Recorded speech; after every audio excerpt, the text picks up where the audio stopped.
जय शिवराय भावांनो, तुमचं स्वागत आहे आपल्या दुसऱ्या ब्लॉगमध्ये. तर दुसऱ्या ब्लॉगमध्ये आपण दुर्गा कलावंतीचा ब्लॉग काढणार होतो, बट काही पर्सनल कारणामुळे ते आम्हाला पॉसिबल झालं नाही.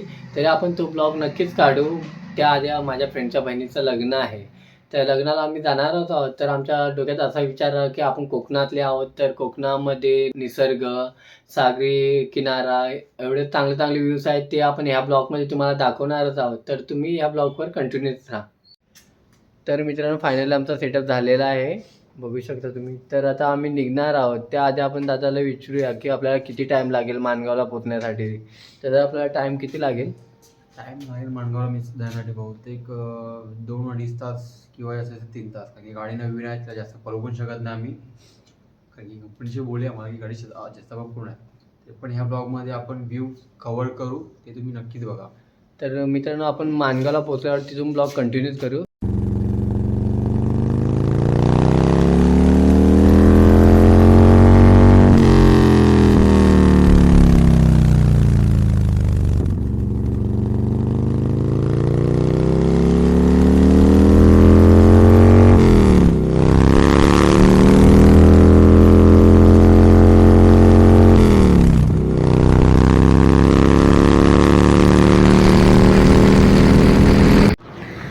तर मित्रांनो, आता आपण टी घेण्यासाठी थांबलेलो आहोत, तुम्ही बघू शकता. आणि आपला भाऊ वगैरे आहे. तर मित्रांनो, एवढी थंडी आहे तर तुम्ही विचारच करू शकत नाही. आधी हे बघा तुम्ही.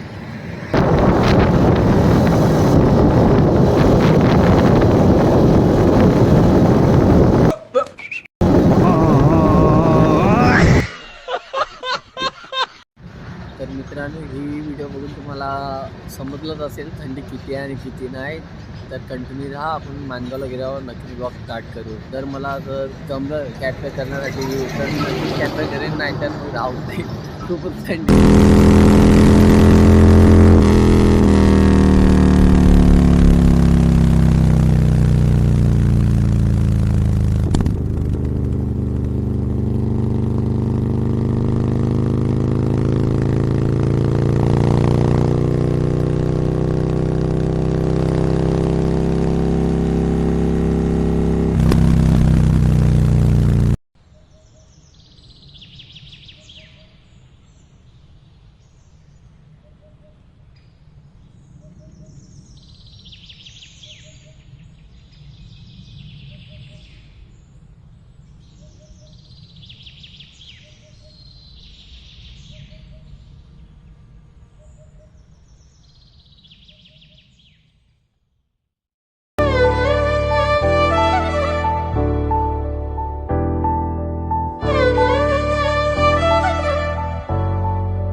तर मित्रांनो, आपण माणगाव स्टेशनला पोहोचलेलो आहोत.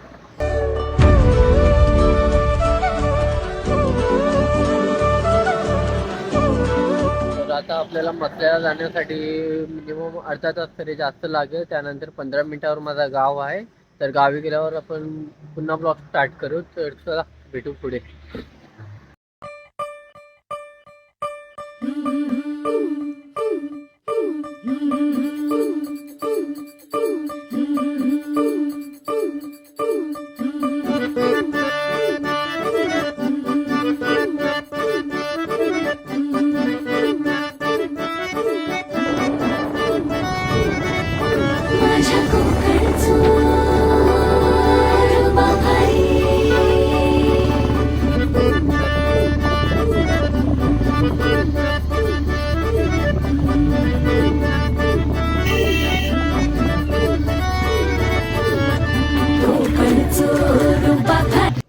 तर मित्रांनो, जसं की आपण बोललो होतो की कोकणामध्ये एंटर झाल्यानंतर आपण जे समुद्रकिनारा आणि निसर्ग जे आपण बघणार होतो ना, ते आता फायनली आपण बघणार आहोत.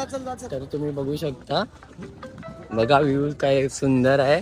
तर आपण थोडं बीचपर्यंत गेलो ना की समुद्रकिनाऱ्याचं वगैरे आपण शूट करू.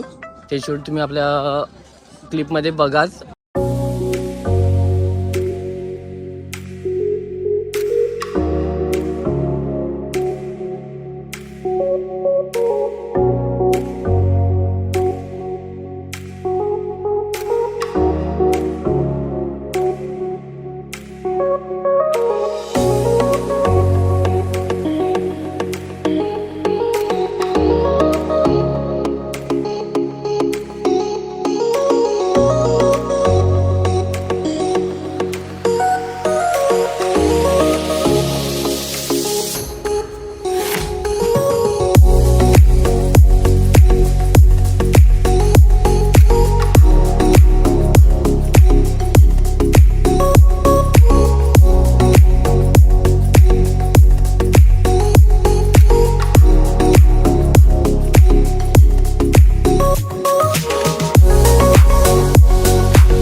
तर मित्रांनो, जो आपण पहिला दिवेगर बीचचा शूट केला त्यामध्ये आपण समुद्रकिनारा वगैरे बघितला, तर आता आपल्याला सिवर्धन बीचवर जायचं. सिवर्धन बीचवर जायला आपल्याला 10 मिनटं तरी लागतील.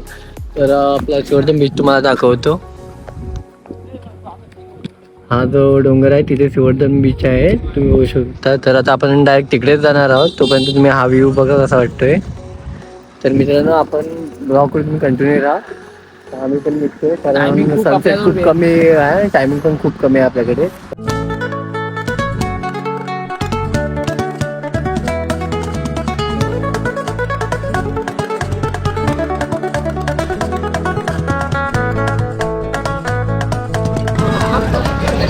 तर मित्रांनो, आपण जो आधी बीच बघितला तो दिवेगर बीच होता आणि आता आपण सिवर्धन बीचवर आलो, तुम्ही बघू शकता.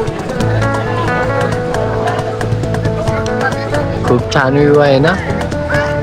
तर मित्रांनो, आता आपण जे सिवर्धनला ज्या लोकांनी प्रोजेक्ट केले आहे ते आपण बघूया आणि ते प्रोजेक्ट मी असे दाखवणार नाही, मी डायरेक्ट क्लिपमध्ये तुम्हाला दाखवतो. तर ब्लॉगवर कंटिन्यू राहा.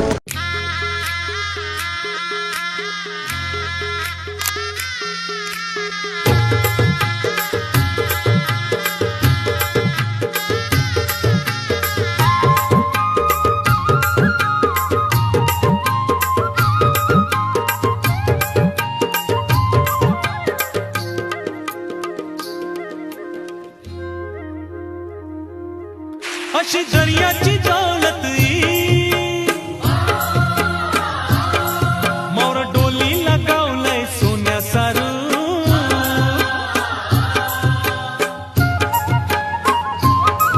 अशी दर्याची दौलत